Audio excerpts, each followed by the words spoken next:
Okay, stories from the Vedas. Today we're going to discuss the birth of Krishna. Last week we discussed who is God. How do we understand God? How do the Vedic literatures portray God?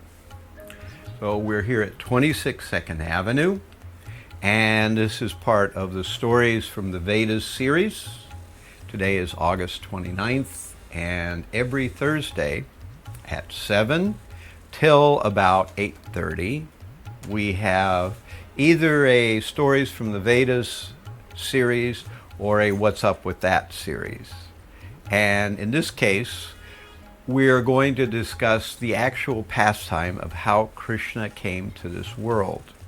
And this is recorded in Srimad Bhagavatam in particular, where it's recorded very completely with a lot of detail. The stories, especially about Krishna, are largely portrayed in this Srimad Bhagavatam, which is 18,000 verses. The Srimad Bhagavatam is written in 12 cantos. And of those 12 cantos, about 1/4, 1/5 of it is the 10th canto, which is just stories about Krishna. And last week we described that Krishna is God. The understanding of what God means, what does the word mean? How does God actually do things? What are his energies? How does he create the world? How does he protect his devotees? How is the universe laid out? How is the universe managed? All these items are described prior to the 10th canto. And then in the 10th canto, we hear what God does, his actual earthly activities. And you would think, well, why does God need to do anything? And that's true. He doesn't need to do anything. He's Atmaram. He already owns everything. He's already able to do anything. He doesn't need to inaugurate, plan, or solicit others to engage in any kind of thing that requires their cooperation. He can do everything completely on his own with no need from anybody. However, that's not the way he does things. But I'm getting ahead of myself. So every Thursday here at 26 Second Avenue in Manhattan, we have these sessions where we either discuss the paranormal or we discuss stories from the Vedas. This week it's stories from the Vedas. Eventually I hope to have a website up where I'll have these things on, and you'll be able to see what's exactly happening on each week. I haven't gotten to that stage yet, but as you know, if you're seeing this on the internet, these are on my YouTube channel, which is Krishna Was Up, KrishnAWAZZUP. That's the name of the YouTube channel. And eventually there'll be a website of the same name. But the website's already there, but it needs really a lot of work. So I'm not really trying to get people to go there yet. Most of the stuff is on the YouTube channel. It has not been connected over to the actual website yet. All right, so let's do, before we do anything else, an overview of what is actually happening today. And I'll talk you through what I hope to cover in today's session. We are going to talk about several different things. We are going to describe the nature of Krishna, his pastimes, why he has them. We're going to discuss his form, we're going to discuss the kind of skeleton overview of how Krishna comes to this planet and why he does, and some of the details of how that happens. So we're going to discuss how the time when Krishna was here, there was a overpopulation of demoniac rulers who were ruining the earth and ruining the nature of people trying to cooperate for spiritual life.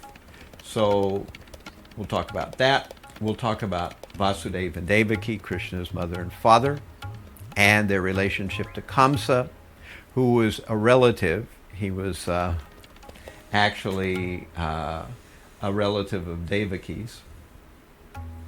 We'll talk about the birth of their 8 children, and we'll talk about eventually how Krishna is swapped for the child of Mother Yashoda, and maybe we'll get into the killing of Putana. I don't know if we'll have time for that. And we'll talk about the mystery of Krishna's pastimes. All right. So let's first start with this verse.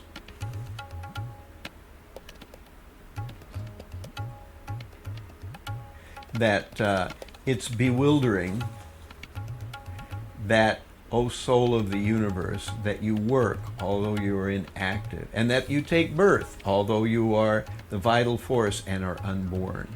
You yourself descend amongst animals, men, sages, and aquatics. Verily, this is bewildering. Janma karma cha vishvatman ajasyak kartur atmana tiryan nir nrishishu yadushu tad atyanta vidambanam.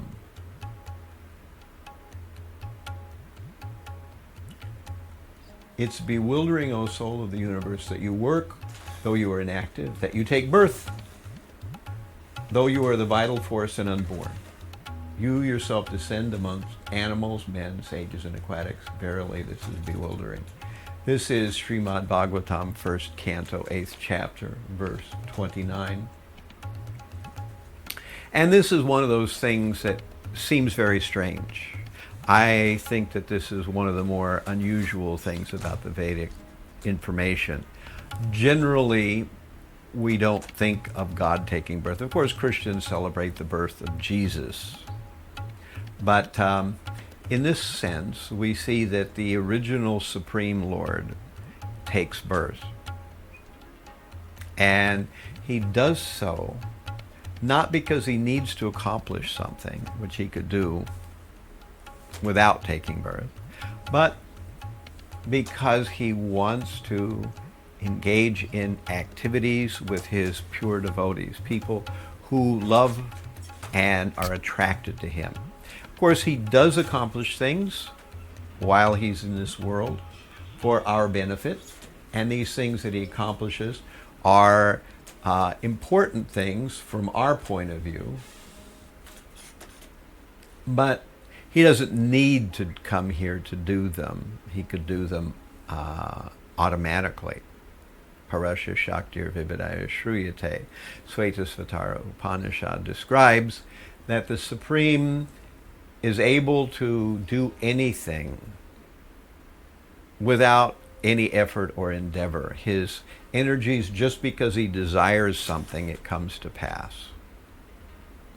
But often he does not do things that way, even though he could do them that way. He goes through the motions of coming up with plans, of interacting with people, of apparently overcoming obstacles, apparently sometimes having setbacks. But all these things are part of what we call the Lila. And this is the word that we're going to introduce today, Lila. Lila means pastime. He does things because the interchange between individuals, the Supreme Lord and his tiny parts and parcels, you and I and everyone else, because that interchange is what he's looking for.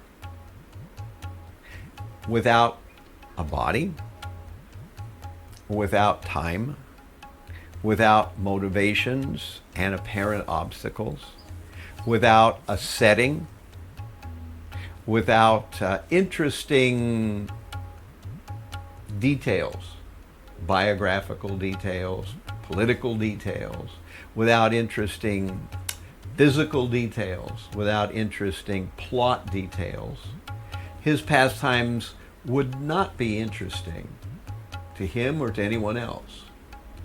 So he's a great playwright, and he likes twists of fate, and he likes unusual turns, and he creates a situation where many people can interact, and when they do, they get a chance to serve him, and they get a chance to go through a range of emotions in their interaction with him.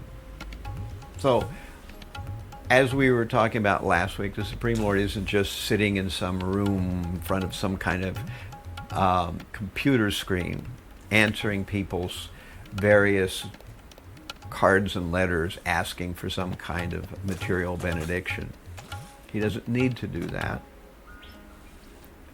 He has deputed other aspects of himself to do that. But himself, the original person, the original expansion of all the expansions of God, he only enjoys. And he does that in the spiritual world, and he does that in the material world. He can enjoy in both places. Even though he comes to the material world, he does not come under the thumb of our material energy, nor is he subjected to its laws, either physical, metaphysical, or karmic. He's completely beyond all those things. He apparently sometimes seems to follow the physical laws. He seems to follow the karmic laws. He seems to follow the metaphysical laws. He doesn't have to, but he does that as part of his drama. And this is why this particular verse kind of sets us in the right direction.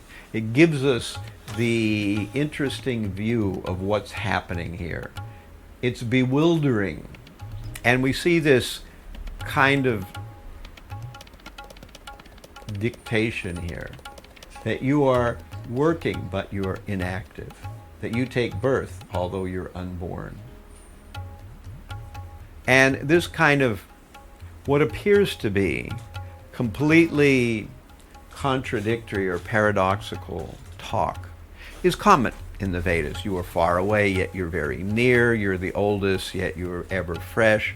You are easy to understand, yet you're impossible to understand. You walk, but you don't walk. You are greater than the greatest and smaller than the smallest. Only the Supreme Lord can be described in opposites. Any other subject you try to describe in opposites, it's just contradictory and meaningless speech. But the Supreme Lord actually can be described, and this is what makes him so hard to grasp and amazing. Whatever you want to say about the Supreme Lord, you can say the opposite thing as well. And both are true. They may not be true in exactly the same context, but both are true. And the Vedas commonly use this kind of speech pattern or dialogue pattern, that you are greater than the greatest, you are smaller than the smallest, you are very near, yet you are so far away. You take birth although you are unborn. When we take birth, a whole karmic process is going on. When we take birth, our karma has put us into a seminal particle of a male of some kind or another, may be human or may not be, may even be suprahuman, like a demigod. And we come out of the womb and we have a material body. And as we've said before, that this material body is made out of earth, water, fire, air, ether. And within this material body is another subtle material body made out of mind, intelligence, and false ego. All these are material elements. The Supreme Lord, when he comes, he does not encase himself in these either subtle bodies or gross bodies. He has no material body. Yet he has a form. That does not mean he's a puff of smoke or Casper the Friendly Ghost or something like that. He has a form, and that form is just as tangible as any form we might have. But it is not made of material elements. Rather, it is made of Sat, Chit, and Ananda. We're going to talk about that a little bit more in a minute. I don't want to get too much ahead of myself here before we change the page. But the Supreme Lord comes because he wants to. A.C. Bhaktivedanta, our spiritual master, he used to use the analogy of a government main official, like a president or a state governor or something like that. He can come to a prison, and he's allowed to come in and visit the prison. He can look at the jail cells. He can talk to the prisoners. But when he decides to go, he can just go. He's not under the laws of the prison. However, those who are in the prison, they are under the laws of the prison. And they cannot just say, well, hey, I'm Mr. Governor, Mr. President, I'd just like to go home with you. They can't do that. They're under the laws of the prison. So they have to abide, but the official, and for that matter the wardens and the various guards, they can go according to a different schedule, and they don't have to remain in the prison. A guard, if he likes, he can quit his job in the prison and never come back. But the inmates can't quit their time in the prison until their sentence is up. So in a similar way, when we come, we are under the stringent and very detailed laws of how karma works, and we get a material body, and that material body has problems. When the Supreme Lord comes, he comes because he wants to. He doesn't have a material body. And as we see, Krishna was in this planet for roughly about 130 some odd years. And at the end of that time, he never looked older than 16, even though he was a grandfather at that time, even a great-grandfather. And he had lots of children, but he himself looked 16. His early development was actually accelerated. He looked more like he was 16 when he was 10, but once he reached 16, he never aged past that point. He does not have to obey the same laws that we obey, nor is his body made in the same way. This is a point I want to make, because we think about the Supreme Lord taking birth. I call this an appearance of an appearance. He appears to appear. And we see that even the circumstances under which he came into the material world were not the usual circumstances. And we'll talk about that in a minute. But again, that's a little bit later on.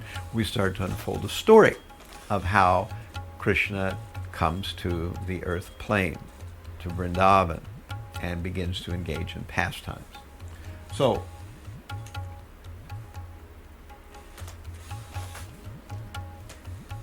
it may strike some people as strange that the Supreme or God could appear in human society as a baby. Further, then he will carry out pastimes exactly as if he was just one of us. This strange concept is known as Lila, or the pastimes of the Supreme. Although he needs nothing and can accomplish anything without any planning or endeavor, still he acts in this world for his own pleasure and for the benefit of the world by his actions. Among Krishna's intimate associates, none are aware of his magnitude as a supreme being. Otherwise, they could not have an intimate relationship with him. So we're going to expand that point at the very end. We're going to talk about pastimes and rasas, or relationships. And for right now, the point that I want to make is that those who play the role of his friends, his boyfriends, he has a number of them, those who play the roles of his parents and older guardians, those who play the roles of his gopi girlfriends, they are not in realization that he's the supreme. To them, it appears that he's just another person. However, it appears he's a very attractive person, someone who they want to spend time with, someone they want to give their everything for. So we'll talk more about this in a minute. I remember my first major brush with the Vedic knowledge when I was living in San Francisco. Some people bought a poster, and that poster was of baby Krishna. And I said, well, who is that? And I was told, this is God as a baby. And I had never thought of anything like this. I actually thought it was amazing. I thought this is neat. You never think of God as a baby. You think of God generally, if you come from the Western religions, as an old man with this big beard. How could God be a baby? But we see God can be anything he wants to be. In fact, he not only comes as a baby, he has an adolescent body, and he comes in many other forms. Some of them are not even human. He comes in a form as a fish, he comes as a form as a boar, he comes in a form as a dwarf, he comes in a form as a turtle or tortoise. He comes in many, many forms. In fact, he can come in all the different species. Of course, again, like the president or the governor visiting a jail, he's not under the same laws that those creatures who inhabit those forms are under. He can come in those forms, and then he can still retain his full potency as the Supreme Lord. And he comes in various forms just to benefit those living creatures who are in a particular body. And similarly, as a human, he comes in our form just to benefit us, and at the same time to carry out pastimes. So we've already said a little bit about this, God's form. Krishna does not have a material form when he desires to come to earth to perform pastimes. Instead, he has an eternal spiritual form made of Sat, Chit, and Ananda. Although his form may look just like ours, his form is eternal and not made of earth, water, fire, air, and ether. On this same line of discussion, we too have an eternal form. This is not it. This is our mundane material form. Right now, our eternal spiritual form is compressed into a tiny particle, 1/10,000th the size, the tip of a hair, and it resides in the heart. And it's the driver of this big aircraft carrier that we call the gross material body. And while we're in the gross material body, we are subjected to the pains and limitations of this gross material body. But one day, when we leave the material body, we will be able to once again experience the entire universe, material and spiritual, through a spiritual body which does not have veins. It does not need to eat, though eating is a pleasurable activity and people do that. This spiritual body does not have defects, it can't be harmed, and it's made of Sat, Chit, and Ananda. Sat is eternity, Chit is knowledge, and Ananda is bliss. So the spiritual body is made of Sat, Chit, and Ananda. So the other point that I want to make before leaving this particular section of discussion is that Krishna does have a form. He is not formless. Many people feel that God is spread throughout the universe and therefore he's the great everything. He is the same as the universe. That's called pantheism. Or some people think that he's the Brahman, he's the white light. He's the same as the white energy that people experience when they leave their bodies. In fact, he is both of these things, but he's more than either of them.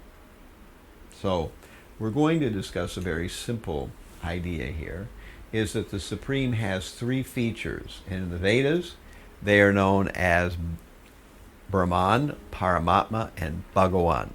So the Brahman feature is the all-pervasive feature. The Brahman is the white light. It is the source of all beings. It's like the sun that radiates not photons, but actually souls, tiny particles. They radiate out from him. Like the sun, in this case, the sun is not radiating just light. It's radiating actual spirit souls in this tiny spark-like form. And those eventually come into the material world and take on a material body, and eventually they carry out their various karmic pastimes in a material body. Also, this Brahman expands as matter, that energy that's all around us, that we can touch, taste, feel, hear, and smell, but is not living. And of course, that kind of matter, which is biological and is living, he is that as well.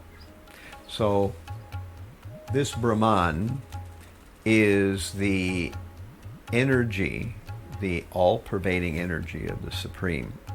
And it does not have a form because, in fact, it is every form simultaneously. And we can also think of it as the white light. The Paramatma is a special feature of the Supreme because when a living entity comes into the material world from the spiritual world, the living entity is accompanied by the Supreme in this special form known as Paramatma. Paramatma has 4 arms and it is situated in the heart. And relative to the size of the body, the Paramatma is about the size of the thumb.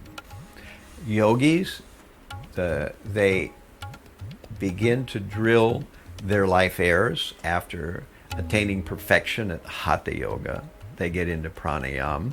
They drill the life airs, and in so doing, they're able to visit the various chakras, coming eventually to the heart chakra.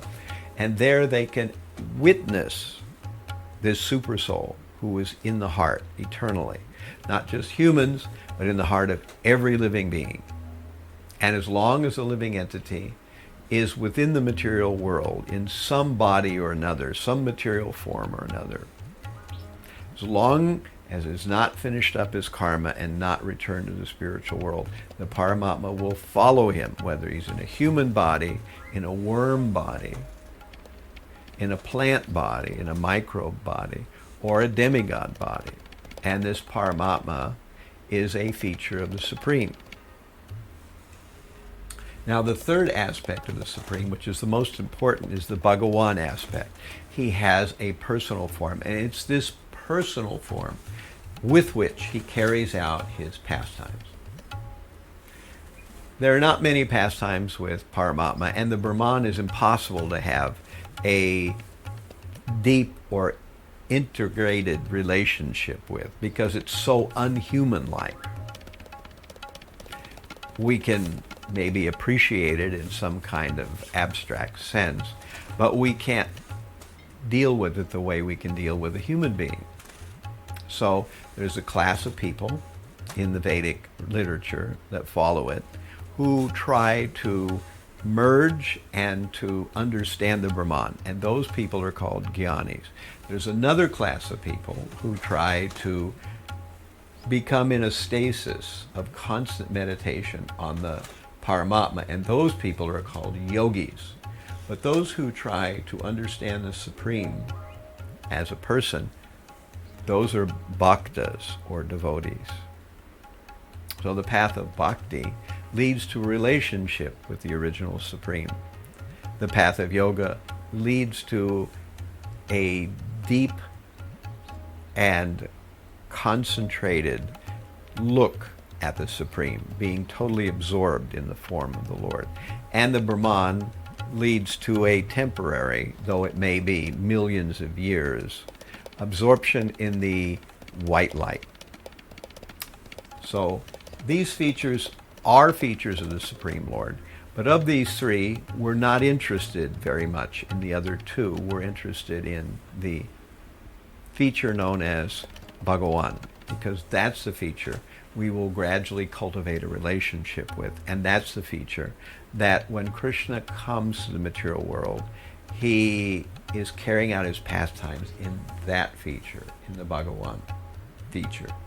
Now there's a verse that describes this, which is in the second chapter of the first canto of Srimad Bhagavatam, verse 11. Vedanti tat tatvad vidbhas tattvam yajganam advayam brahmeti paramatmeti bhagavaniti shabdyate. Learned transcendentalists who know the absolute truth call this non-dual substance Brahman, Paramatma, or Bhagawan. What I just said is described in Srimad Bhagavatam. These three aspects of the Supreme. They are eternally integrated. They are not different things. But at the same time, they are manifested differently. So here we go with this contradictory type of description again, that they are one thing, the Supreme, but at the same time, that one thing, the Supreme, is manifest differently as the all-pervading Brahman, as the Paramatma within every heart, and also as the Bhagawan feature, which one can have a relationship with. So now we're going to begin this description of how Krishna was born. As of today, August 29th, we had Janmastami. It was last Friday, so not very long ago, and this is a perfect time to talk about this particular pastime. Every year, those who are Vaishnavas, and even other Hindus who aren't Vaishnavas, tend to celebrate Krishna's birthday, and that's called Janmastami. It comes from Janma, which means birth, and Astami, which means the eighth day of the month. In the Vedic calendar, generally the months are based on the lunar cycle. So there is a bright lunar cycle and a dark lunar cycle, each lasting about 14-15 days. So both together, sometimes in the Western world called a fortnight, they are put together and you get a whole month. 2 fortnights equal a month. And the fortnights count off. The first night of the fortnight is called the Purnim, or Amavasya, depending on whether you're starting with a full moon or an empty moon. And then you have the second month, Dvitiya, Tritiya, Chaturthi, Panchami, Shastami, Saptami, Shastami, Saptami, and then you have Astami, which is the 8th day of the fortnight.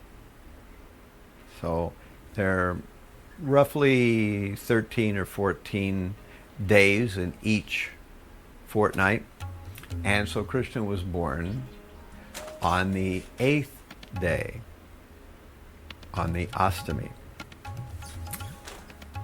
So at the time when Krishna was born, there was a number of apparent purposes that he was to fulfill while he was here.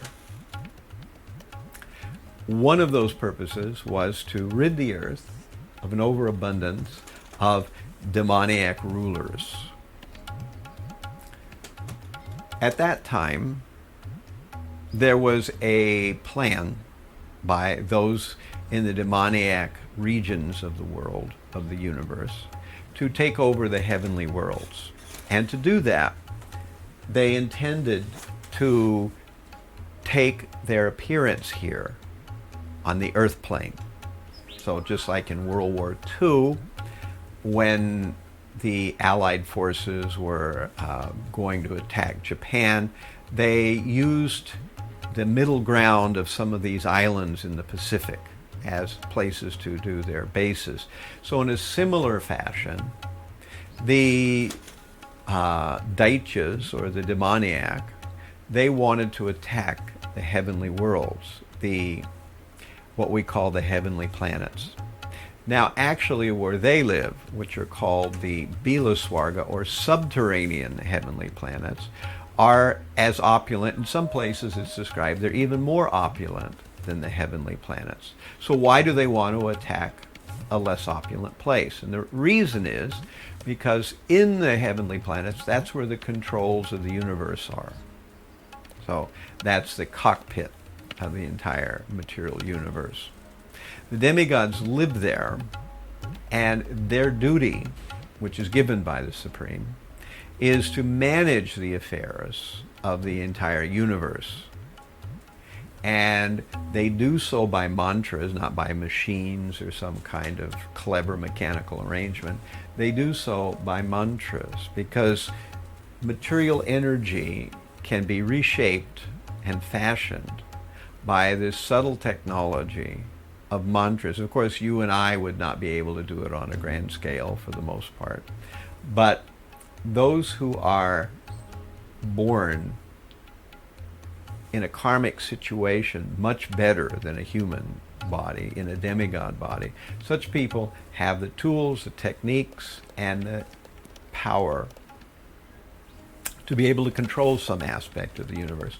And there's 33 million of them, and they each have some detail of the universe they manage. Just like in this world, we see that we have mechanical situations and systems. We have, for instance, for the electrical setup in New York City, we have many power stations, substations, we have transformers, and somewhere we have a control room of people who decide how the power will be balanced.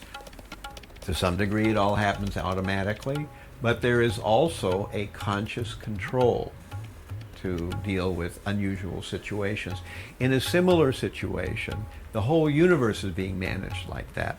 There are undoubtedly laws and automatic controls in place, but at the same time, there are people who are managing it at a deeper level. So the demigods are always on guard, because the demoniac and powerful, who have bodies like the demigods. The only difference is that those who are demoniac and powerful have no interest in God, whereas the demigods are supposed to be acting on behalf of the Supreme. They can also get lost in their own stuff, but at least we can say that ostensibly they're supposed to act on behalf of the Supreme. Whereas the demoniac are totally uninterested in the Supreme and want to assert their own control. So if they want control, they definitely need control of the main control area of the universe, the heavenly planets. So to stage an attack on the heavenly worlds, they were populating the earth plane. And they took birth in various royal families. And taking birth in these royal families, they began to infiltrate the earth plane. And common human beings had no idea what was going on. They didn't know that these people weren't regular humans like they, because these very powerful, either the demigods or very powerful demoniac persons, they have the ability to change their form at will. They don't need to have a particular form. And if they need to change their form for whatever reason, they can, and they're not locked into the same limitations that we have. So naturally, they have no problem in maintaining control over humans. And this is exactly what they were doing. And because more and more of them were arriving on the earth plane, then the earth itself, who we call Bhumi Devi, she is Mother Earth. She is a person, and she is one of the demigoddesses. And she's in charge of this planet. She complained. She went to the other demigods and said, I think they're planning to stage an attack, and they are overpopulating me, and I'm having trouble with all this demoniac activity going on my planet. Please do something. The demigods were certainly concerned, and so they went to a place known as Svetadvipa. Svetadvipa exists in the material plane and simultaneously in the spiritual plane. In the center of the universe, high up, is Svetadvipa. But you can't go there. Even the demigods can't go there. They can go only to the shoreline of the Sweta Ocean. And there they all meditated, all the demigods meditated, and they performed a group of auspicious prayers known as the Purusha Shukta. They were hoping to please the Supreme, to see the Supreme. The demigods are working on behalf of the Supreme, but they do not get audience with him very often. He does not necessarily appear. So they were hoping that in this kind of a dire circumstance, by their nice prayers and their petitioning him, that he would appear. So they went to the shore of Svetadvipa, and they all performed this Purusha Shukta prayer. Then they meditated, but only one, only Brahma, the oldest of all the demigods, the first being in this universe, Brahma, heard something in his heart. And what he heard was that the Supreme Lord would soon come. And when he would come, he would rid the earth of these unwanted rulers who were not actually humans, but were coming just to displace this earth population and use the resources of the earth and the location of the earth to stage attack eventually against the heavenly worlds. All right. So when Brahma heard this, he mentioned that all the demigods should themselves, just like the demoniac forces were doing, they should themselves take birth on earth, and that way they could help the pastimes of the Supreme and help to serve him in various ways, and also to achieve this goal of ridding the earth of these unwanted rulers. So, Bhumir Dripva Nirpa Vraja Daichanika Shatayutai Akranta Bhuri Bhare Na Brahmana Sharanam Yayao. Once, when Mother Earth was overburdened by hundreds of thousands of military phalanxes of various conceited demons dressed like kings, she approached Lord Brahma for relief. So that's how our story starts. This is one of the reasons why Krishna came, was to rid the earth of these demoniac forces.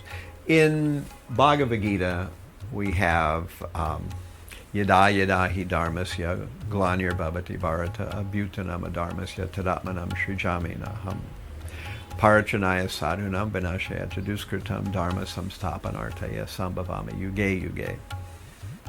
That Krishna comes whenever there is a decline in religious practice and a predominant rise of irreligion, when the forces of spiritual knowledge become overwhelmed, and when he comes, he gives pleasure to his followers, his devotees, and he annihilates those who are creating disturbances. We can wonder, if the Supreme is annihilating those who create disturbances, why does he take sides like that? Why does he not rectify them? Well, in one sense, he is rectifying them. generally speaking, in the Western world, we think of everything completely from the vantage point of one life. But all the living beings here have had millions of lives, and the Supreme Lord is looking at the much, much larger picture. And so those who are attracted to the Supreme, they are benefited by eventually getting to have a relationship with the Supreme. While those who are against the Supreme and trying to impose their conceited materialistic order on others and causing them suffering, such people will be removed by the Supreme. But in dying, they will be also purified of their sinful karma, and they will get a chance to start over again. Of course, since their mentality likely hasn't changed, more than likely they will do similar things, but it gives them a chance to be freed from their reaction of all their karma that they have caused. So our next scene that we want to describe here is we have a marriage taking place, and that marriage is between Vasudeva and Devaki. Devaki is the daughter of Devaka, and she has been given in marriage to Vasudeva. And Vasudeva is being driven on a chariot by his new cousin-in-law. Actually, sometimes it's said that Kamsa is the brother of Devaki, but he is like cousin brother, because in the Vedic system, someone who is a cousin and a brother, there's not a lot of distinction made there. So Kamsa has decided to drive the chariot. Kamsa is one of these demoniac kings. Kamsa was very wicked and very powerful. So powerful that he put his own father in jail. Ugrasena, his father, was captured by his son when Ugrasena decided that Kamsa was not fit to rule. Normally, Kamsa would have been, as the law of primogeniture, the obvious next in line for the rule after Ugrasena. But Ugrasena could understand that his son wasn't fit to rule. And before he could act to make some decree that someone else should become the ruler, Kamsa was one step ahead, and he imprisoned his father and installed himself as king. And of course, those who are demoniac, they rule with the idea that they rule because the kingdom is supposed to please them. It's the ultimate God project. We all come to the material world to try to be Krishna, to try to be the Supreme Lord. Of course, only Krishna can really be the Supreme Lord, but we come here because we have that vain hope. And through various interesting ways, we try to prove to the world that actually we are the Supreme. Of course, never works out because it's just not meant to be.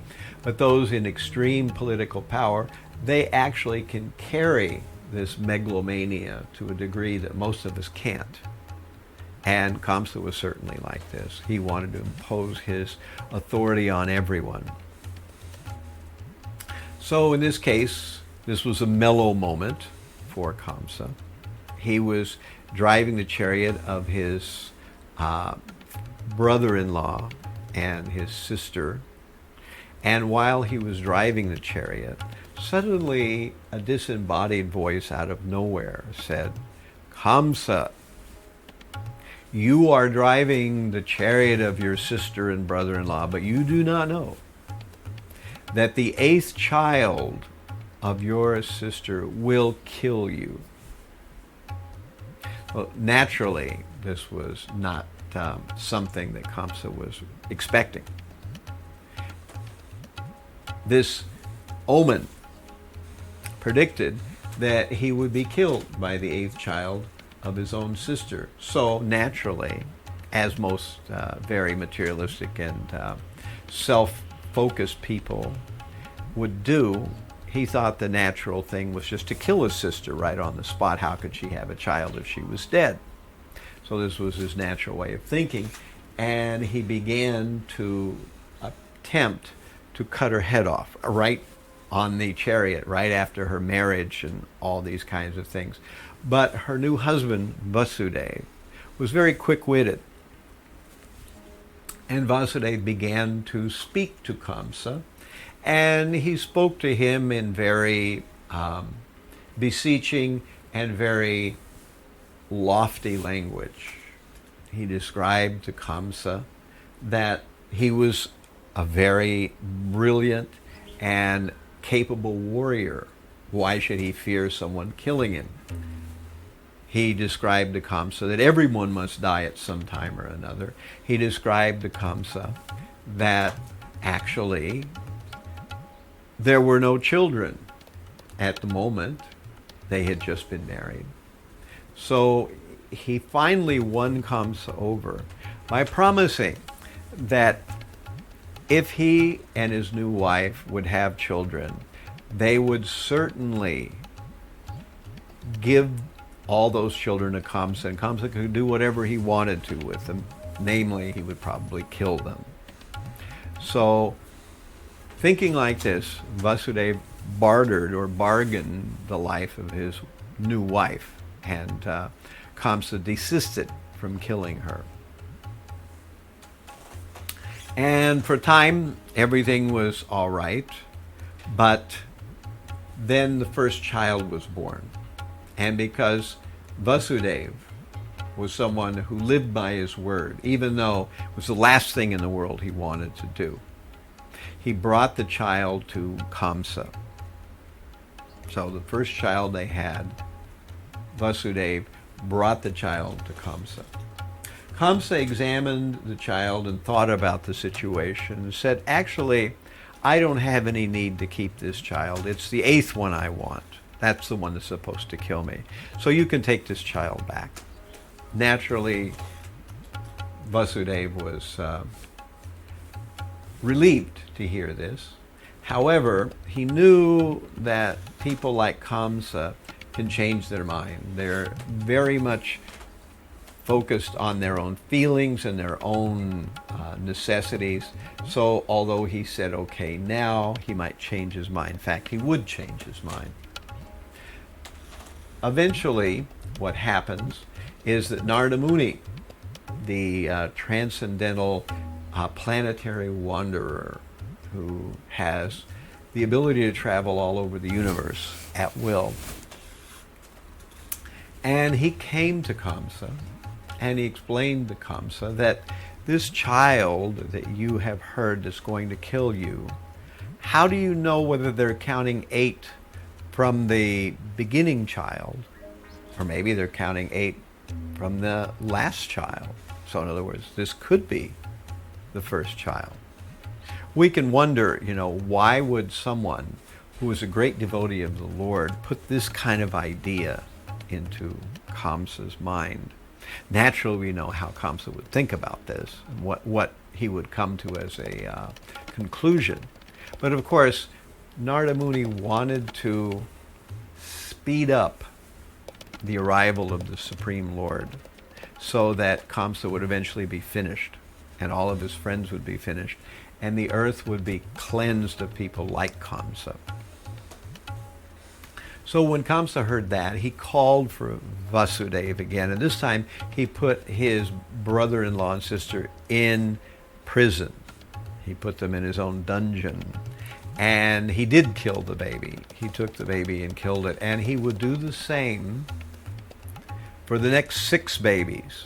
Each time Vasudeva and Devaki would have a child, Kamsa would take the child and murder it. There's a story behind the children, too, that in a previous life, these children had crossed Kamsa. And he vowed that he would kill them. And of course, he came back in another body, and they came back in another body. And now he is making good on that threat from the previous lifetime. And so eventually Devaki will see them again, and they will go on to the heavenly planets. There's a whole story behind them which kind of takes us in a completely different direction.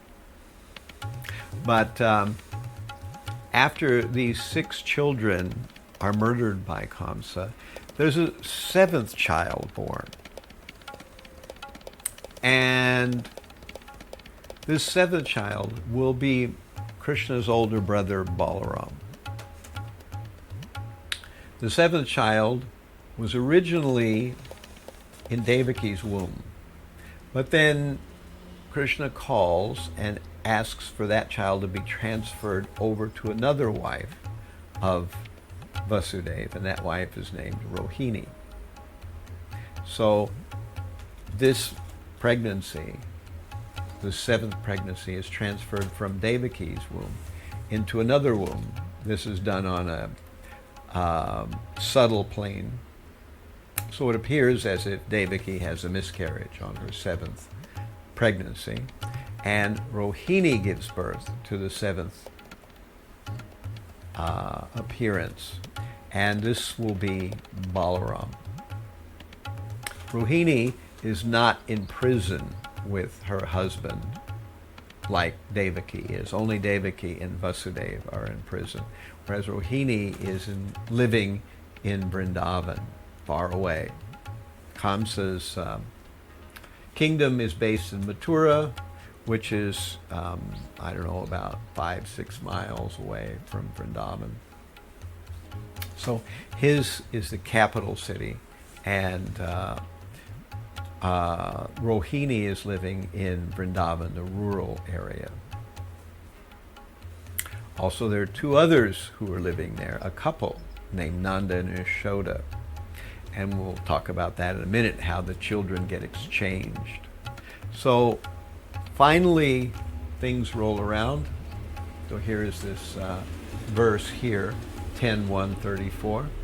Pate pragrahinam kamsam abhasyad hasharirvak yasyas tvam ashtamo garbho hantayam bhashase buddha. While Kamsa, controlling the reins of the horses, was driving the chariot along the way, an unembodied voice addressed him. "You foolish rascal, the 8th child of the woman you are carrying will kill you." So this is what set this entire set of circumstances into motion. So, atakala upavrite devaki sarva devata putran prashushuve cha tau kanyam chaivanuvasaram. Each year thereafter, in the due course of time, Devaki, the mother of God, and all the demigods, gave birth to a child. Thus she bore 8 sons, one after another, and a daughter named Subhadra. So Devaki, in the dungeon of Kamsa's palace, gives birth to children one after another, and eventually Kamsa kills them all. He does not kill the daughter.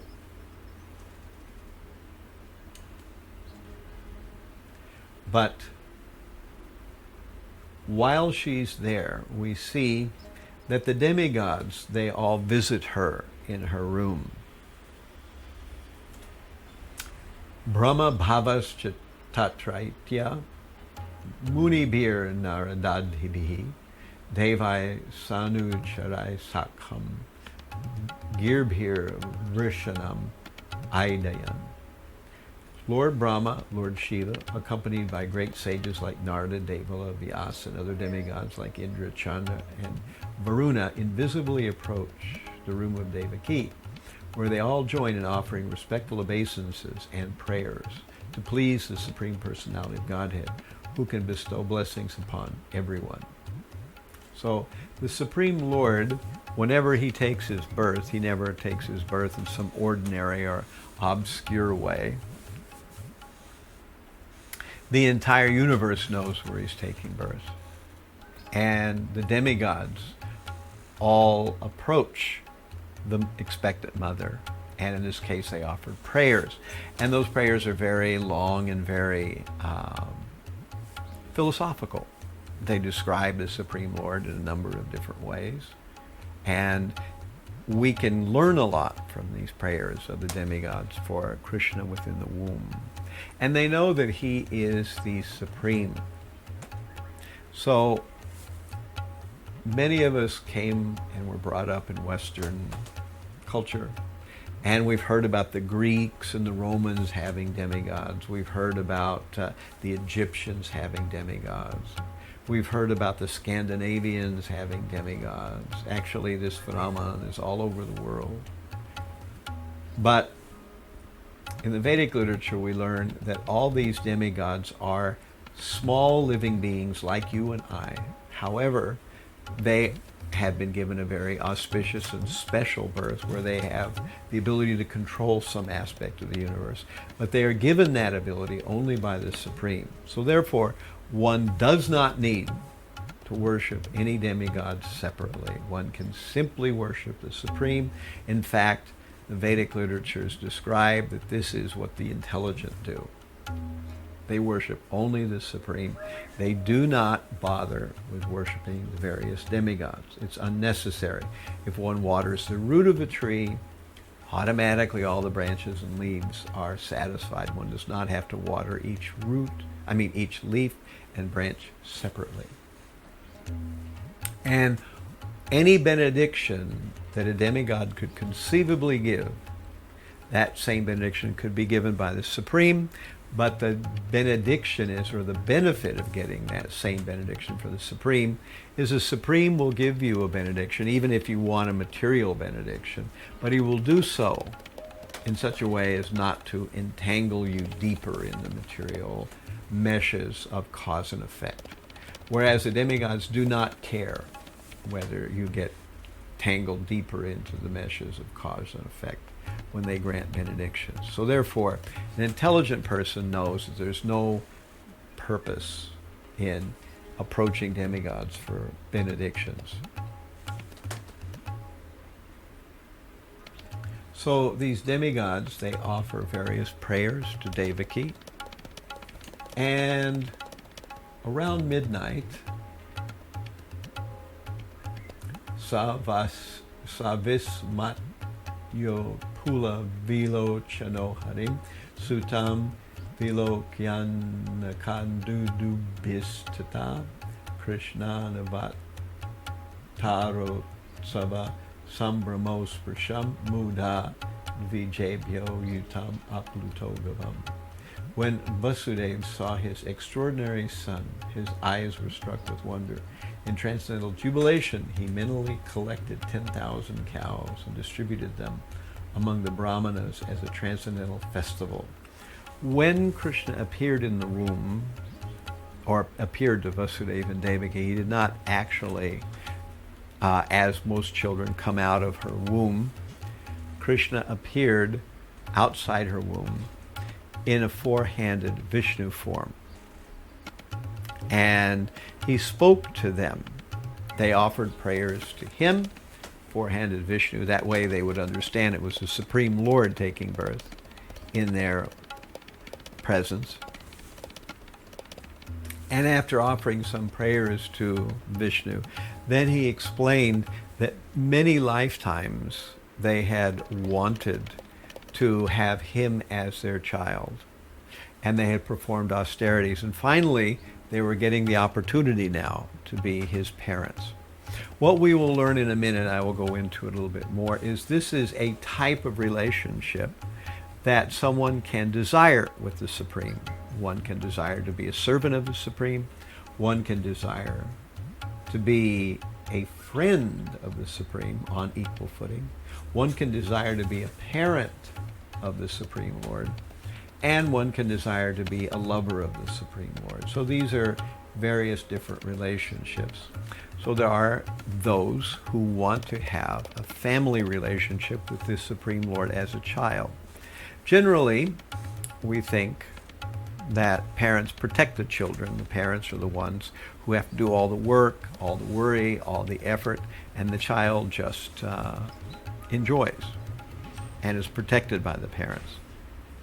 In one sense, the Supreme Lord is nobody's child. He's the father of everyone, the original seed of all existences.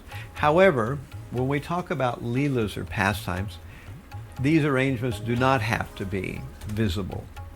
In fact, those who conceive of the Supreme Lord or relate to him as a father or a mother relates to their child, such people in that relationship, they do not conceive of the Supreme Lord as being the Supreme Lord. They think of him as an ordinary child. And they do their best to try to see that he's nicely taken care of. They lavish affection on him. They feed him. They protect him, and so many other things. And this is the type of relationship that they have. And this Vasudeva and Devaki, they had this relationship with Krishna, and now they were actually getting the opportunity to be his parents. But they pleaded with the Supreme Lord, saying, "My dear Lord, we know that Kamsa has designs to murder you, and if he sees you in a four-armed form, he will undoubtedly try to murder you." Of course, again, who can kill the Supreme Lord? No one can. But they're thinking of him in a different mood. And they asked him to please take the form of a child. So he did. After he comes in his four-armed Vishnu form, he takes birth, or he transforms himself actually, into this form as a baby. That was around midnight. So Janmastami is celebrated all over the world every year, with everyone waiting and fasting until midnight. And then at midnight there is an arti, or a ceremony for the Supreme Lord. And after that ceremony is over, then people break their fast. So Krishna came at midnight. Also at midnight, something unusual happened. At this time of night, the guards who were guarding the dungeon where Vasudeva and Devaki were being held captive, they fell asleep, and the chains and locks magically came undone. And Vasudeva was given the idea to switch the children. So Vasudeva, because he had no impediment, he took the newly born child, Krishna, in his arms. He left the palace, left the dungeon. No one was there to witness it happen. They were all asleep. And he traveled all the way to Vrindavan. And it was very terrible weather. It was raining and very uncomfortable. So he managed to go through the rain and through the waters. And when he got to Vrindavan, he came upon the site of Yashoda. She had also just given birth, but she gave birth to a girl. In this case, this was an expansion of Yoga Maya, or in this case, Durga Devi. And Vasudeva took the girl and replaced the girl with his child, the boy. Yashoda was fast asleep at the time, and she did not know after childbirth whether she had given birth to a boy or a girl. So the two children were switched at that time, and Vasudeva took the girl back to Mathura and put the chains back on, put the locks back on. And then Kamsa heard that Vasudeva's wife had given birth, and immediately thought, this is it. This is the eighth child. This is the one I've been waiting for. This is the one that's going to kill me. I want to kill this child. So immediately Kamsa went to the chamber, and Devaki was imploring him, saying, "My dear Kamsa, the voice didn't say the girl would kill you. The voice said that the eighth son would kill you. This is a girl, and she can be the wife of your son." And Kamsa said, "Actually, I don't care." And he picked a child, and he was about to dash the child onto the ground to kill the child. But the child slipped out of his hand and took her original form as Durga Devi, who was actually the manifestation that Kamsa himself worshipped. He did not worship Krishna. He worshipped one of the demigods. And in this case, the demigod that he worshipped was Durga Devi, who is the material energy personified. And she said, "Kamsa, you cannot kill me. The child that you are looking for is already born somewhere else, and you will not be able to kill him. And you should have pity on your sister and brother-in-law." And of course, this caused Kamsa to break down. He actually had a change of heart. He said, I've done all this wicked stuff. How could I have possibly murdered all these children that were related to me, actually? There's no way I can make it up to you. Please somehow find it in your heart to forgive me. And he released Vasudeva and Devaki. The child that he was looking for wasn't there anyway. But of course, later on, he will change his mind again. He would be approached by some of his associates who certainly did not think in these kind of compassionate or equal-minded terms, and they will once again convince him that he needs to look for this child wherever the child is.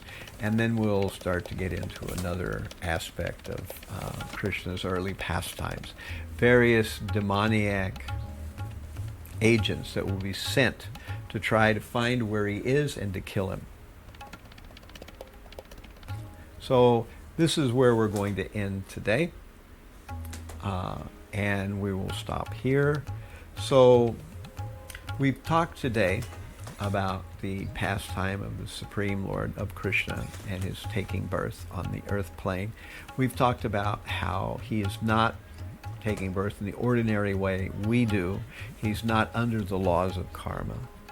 We've talked about how he does accomplish things for our benefit and for the benefit of the world in general. But his real purpose here is to enjoy, to engage in engaging story that he can have relationships with his intimate devotees and have a chance to exchange wonderful relationships and emotions with his intimate followers and devotees. The Supreme Lord, he has 5 kinds of relationships one can have with him. One of them is called neutrality, which is what we spoke of just a moment ago. One aspect of it is the yogi meditating on the supersoul within the heart. It is a non-active relationship. But since the Supreme is the Supreme, one can simply be satisfied by just meditating on the Supreme, and one will not feel anything missing. The next stage up is the service relationship, which is the way most religions describe a relationship with the Supreme Lord. We are his servant. The devotees, or the living beings who are related with the Supreme Lord in a service attitude, they see the Supreme as exalted and mighty. They never think of him on the same level as themselves. And they engage constantly in trying to do various routines and also not so routine things to please the Supreme Lord in many, many ways. They all have different activities that they engage in. Now, beyond those two, those are non-intimate relationships. The next 3 are intimate relationships. The difference between them And the next stage up, which is the friends of the Supreme, the young boys, who are the same age as the Supreme, they play and they think of the Supreme as a friend. They do not think of him as the Supreme Lord. And they joke with him, and they sometimes belittle him. And he is not at all disturbed by this. In fact, he enjoys this. This is the whole point. That he is just one of the many. And he does not like to come out of that role. Sometimes, of course, he does those kind of things which only the Supreme Lord can do. And they all find it amazing. But they don't think of him as God. They think of him as some very powerful and magical person. And they're attracted to him. And so we see that in the intimate relationships with the Supreme Lord, when one becomes intimate, one loses that sense of awe and reverence, because to be intimate with someone and to have awe and reverence for that same person, those two moods are incompatible. You have to have one or the other. So a higher, more intimate relationship with the Supreme Lord actually has more pleasure from is a relationship of intimacy as a friend. Higher than that relationship is the relationship of having a feeling of the Supreme Lord like a parent or like an older guardian, because not all those in Vatsalya or parental affection are either mothers or fathers of the Supreme. They may be aunts or uncles, etc., etc. But to think of the Supreme as their ward or their under their care, and in this way, that is a relationship. Again, we see that there's no sense of the awe and reverence there, or majesty. The Supreme Lord hides that aspect, and they have that relationship with him, and they think that they need to be very careful to protect him. And finally, the most intimate of all the relationships is the relationship that the gopis have. And they see him as a lover. They're the same age, and they are constantly trying to find some nice situation under which they can meet him, and they have all kinds of pastimes together. So these are our 5 relationships. And with the 3 intimate relationships, we see it's gone from that is the sense that the Supreme Lord is God. What's there is that they're very attracted to him. What's missing is that they see him as God. So this will be it for today. We'll move on. Every week we're here at 26 2nd Avenue, 7 o'clock to about 8 or 8:30. In this case, we're doing stories from the Vedas. Today we have this story of Krishna's birth. So thank you all very much. Check us out on YouTube. Krishna Was Up. There's the channel on YouTube. And we hope to see you again. Hare Krishna.